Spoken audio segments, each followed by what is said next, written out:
Here's a reminder about how you can display text to the screen. Right now I'm starting with a simple program that bounces the ball off all four walls. There's 4 steps necessary to displaying text on the screen. First, you have to create a P font. P stands for processing, and I'm just going to call it font.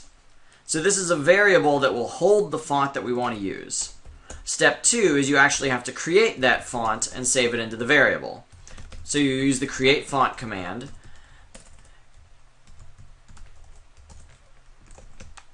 The create font command takes 2 inputs. Inside quotes, you give it a string that is the name of the font you want to use. So we're going to use Georgia. 32 is the size of the font that you want it to be. So you save that into the font variable. Next, you have to tell it that's the font you actually want to use. So you do that with the text font command. And whatever you put as the input has to be the font you want it to use. Alright, so those are the first 3 steps. Font variable, create the font to store it into the variable, tell it that's the font variable we want to use for the font. The way you actually display text, I'm going to display it after I display the ball. I'm going to display it before I display the ball. Is with the text command. First you tell it the text you want it to display, and then where you want it to display it. So I'm going to display it at 30, 10. So that should be the upper left-hand corner of the screen. Oh, there it is. I'm going to display it at 50, 10. Oh, no, sorry. I'm going to display it at 30, 50. That should be better. No, let's do it at 20, 50. Cool. So over 20, down 50. That seems like a pretty good location. I don't really like my text being white, so I'm going to make it a different color. I'm going to fill, and I'm going to create a new color right here that I'm going to fill it with. And I'm going to use red, all red, no green, no blue. Okay, well that's made my text red, but now the ball is red also. So if I want the ball to be in a different color, I've got to fill it, I guess I'll fill it back as, I think 0 is black, maybe it's white, let's see. Yeah, 0 is black, okay. So this fill color will like load a new color, and that's the color we use when we display the text.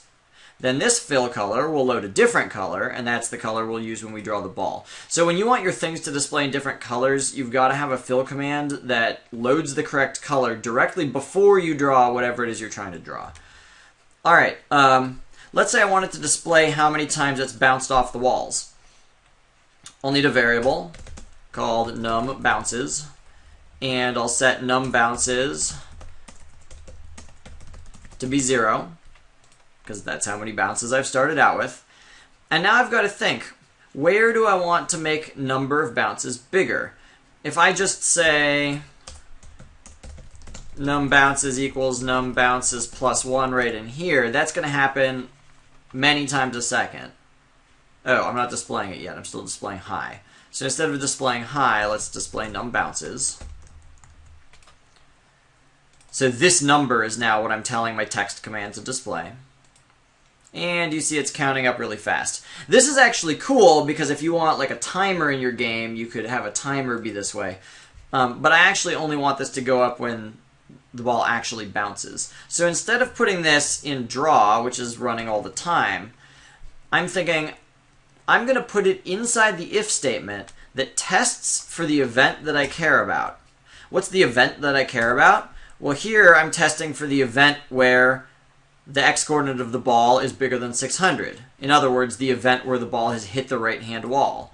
So if I only increase the number of bounces when this event happens, now, bam. So when it hit the right-hand wall, that's where it increased.